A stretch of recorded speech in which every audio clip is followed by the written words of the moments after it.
Hi, I'm going to read this story called Pinkalicious. It was a rainy day, too wet to go outside. Mommy said, let's make cupcakes. What color do you want? Pink, I said. Pink, pink, pink. Mommy put in some pink. More, I cried. More, more, more. I gobbled up a couple of cupcakes while Mommy and I frosted them. They were so yummy. They were Pinkalicious. I offered one to Peter, my little brother, but he is very picky, and he didn't want to eat his, so I ate it. Please, Mommy, can I have just one more? I begged when I woke up from my nap. You get what you get, and you don't get upset, she said. But I got very upset. After dinner, I ate more cupcakes. Then I refused to go to bed. Just one more pink cupcake, and I'll go to sleep, I promised. Daddy waved a tired finger at me. You have had enough. The next morning when I woke up, I was pink. My face was pink, my hands were pink, and my belly was the color of a sunset. Daddy thought I had played with markers, so he gave me a bath. The pink did not come off. My hair was the color of raspberry sorbet. I cried because I was so beautiful.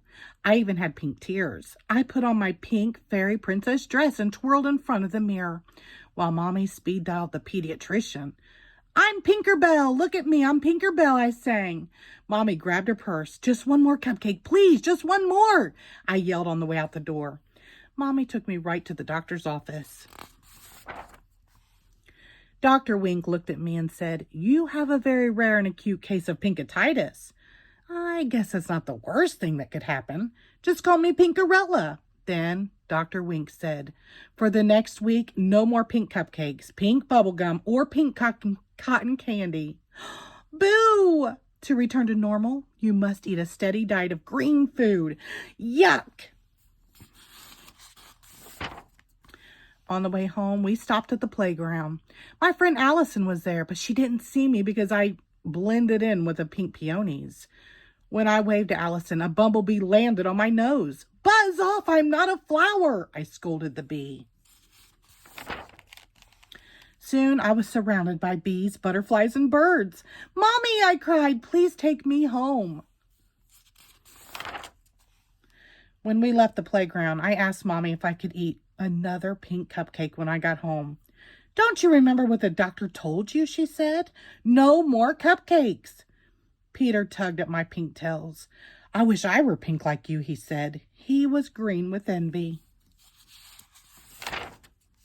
That night, I pretended to eat my dinner of mushy, dark green vegetables.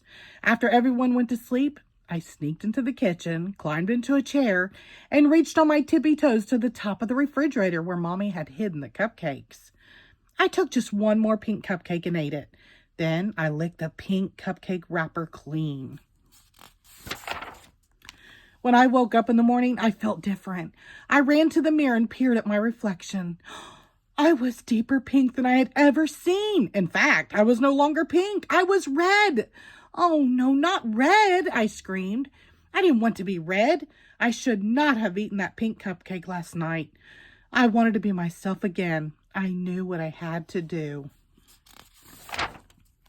I opened the fridge, held my nose, and squeezed a bottle of icky green relish onto my tongue. I ate pickles and spinach, olives, and okra. I choked down artichokes, gagged on grapes, and burped up Brussels sprouts. Next thing I knew, my arms tickled. My ears tingled and my feet twitched. I was no longer red. I was no longer pink. I was me and I was beautiful. So what happened to the rest of the cupcakes, Pinkalicious? Daddy asked. Just then, Peter ran in and yelled, Pinkaboo! The end. Thank you.